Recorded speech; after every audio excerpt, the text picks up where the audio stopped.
Hello दोस्तों, कैसे हो आप सब? बढ़िया होंगे, अपनी तैयारी कर रहे होंगे। तो आज जो मेरा सेशन रहने वाला है फिर से डेरिवेशन ही है और यहाँ पे हम समझने वाले हैं एम्पियर के परपथी नियम और इनकी उत्पत्ति, कैसे इनका डेरिवेशन करेंगे और आप लोगों को आसानी से एकदम सरल शब्दों में बता देंगे आप लोगों को। देखिए, ये पेपर में आपके बोर्ड के एग्जाम में जरूर आते हैं, तो ऐसे प्रश्नों को देखा जरूर कीजिए और इसकी तैयारी अच्छे से कर लीजिए। तो चलिए हम अपने सेशन को स्टार्ट करेंगे। दोस्तों, मैं आपसे यही एक रिक्वेस्ट करना चाहता हूं कि अगर ये मेरा सेशन आप लोगों को अच्छा लगेगा, एक लाइक और शेयर और सब्सक्राइब करके जरूर जाइएगा। ठीक है दोस्तों, तो चलिए हम अपने सेशन को स्टार्ट करते हैं। चलिए दोस्तों, यहाँ पे अपने सेशन को स्टार्ट करते हैं। देखिए, यहाँ पे लिखा है एम्पियर का परपथी नियम।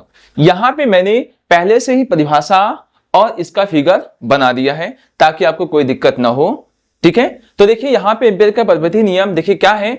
किसी बंद वक्र के लिए चुंबकीय क्षेत्र B का रेखीय समाकलन बंद पथ द्वारा घिरी कुल धारा I का म्यू नॉट गुना होता है।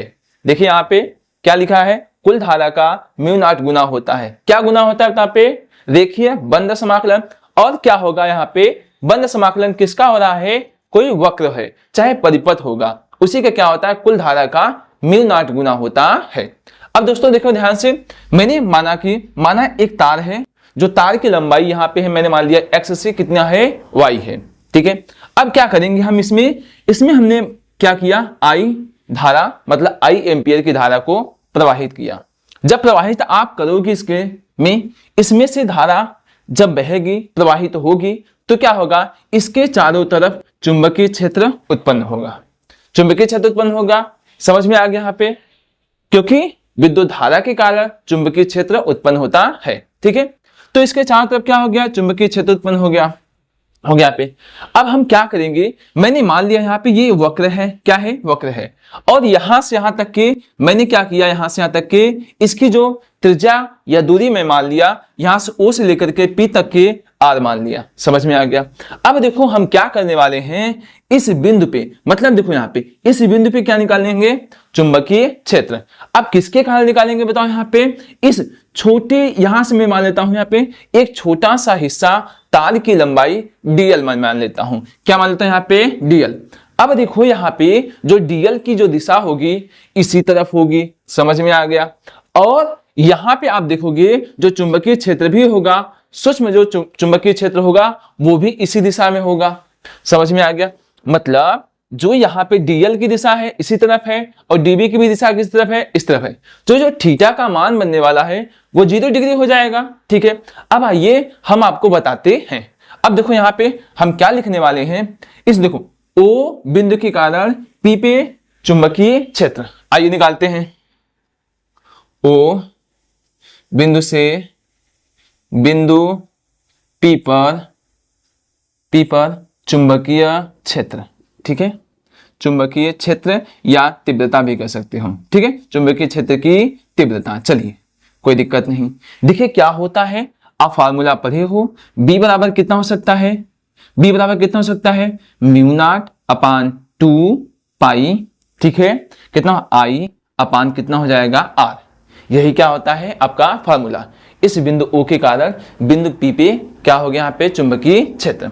अब देखो समीकरण कितना हो जाएगा, यहाँ पे हम 1 मान लेंगे, कोई दिक्कत नहीं ना। अब देखो हम क्या करने वाले हैं, इस बिंदु पे पूरी परिपथ के कारण, ठीक है, ये परिपथ कैसा है, बंद है, तो बंद समाकलन का हम लोग यूज करेंगे। चलिए निकालते हैं। पूरी परिपथ कैसा है यहाँ पे, बंद वक्र है। ठीक है, बंद क्या है, यहाँ पे वक्र है, के कारण चुंबकीय क्षेत्र। ठीक है, अब देखो कैसे चुंबकीय क्षेत्र करेंगे। यहाँ पे देखो यही डेरिवेशन हम लाने वाले हैं, यही आपका क्या है, एम्पियर का परपथीय नियम होता है। हम इसी को डेरिवेशन को आसानी से करने वाले हैं। अब देखो क्या जानते हो, देखो जब बंद वक्र बंद समाकलन का यूज करेंगे हम लोग, कितना हो जाएगा, BDL। समझ में आ गया? कितना हो जाएगा, BDL हो जाएगा। अब देखो क्या हो जाएगा, B तो आपका कांस्टेंट हो जाएगा, B क्या हो जाएगा, कांस्टेंट हो जाएगा, बाहर हो जाएगा, तो कितना बचेगा यहाँ पे, DL। क्या बचेगा, केवल DL बचने वाला है। अब देखो कैसे लिखने वाले यहाँ पे हैं, B का मान कितना पता है, म्यू 0 अपान 2 पाई। अब देखो यहाँ पे कितना है, यहाँ पे I अपान आर, यही ना है। अब dl का क्या होने वाला है, L आ जाएगा। कितना हो जाएगा, L। समझ में आ गया, ठीक। अब देखो यहाँ पे आपको क्या नजर आ रहा है, ये एक वृत्त है, समझ में आ गया। और वृत्त का परिमाप कितना होता है, 2 पाई r होता है। तो यहाँ पे हम कह सकते हैं, देखो यहाँ पे मैं पहले लिख देता हूं, mu 0 upon 2 pi I upon r into L है। यही मैंने एक बार फिर से लिख दिया। अब देखो क्या होता है, जानते हैं, L बराबर 2 पाई r हो सकता है, क्योंकि ये पूरा एक वृत्त हो गया, ठीक है। वृत्त का परिमाप 2 पाई r। आ जाओ, तो यहां देखो क्या होने वाला है, देखो ऐसे b dl ऐसे था, यहाँ पे इक्वल था इसके। अब कितना हो जाएगा, यहाँ पे mu 0 upon 2 pi I upon r। मैं इसकी जगह L की जगह क्या लिख सकता हूं, 2 पाई r। देखो पाई से पाई कैंसिल, r से r कैंसिल, 2 से 2 क्या हो गया, कैंसिल हो गया ना यहाँ पे। तो क्या बच गया यहाँ पे देखो b dl बराबर म्यू नॉट I आ गया ना यहाँ पे।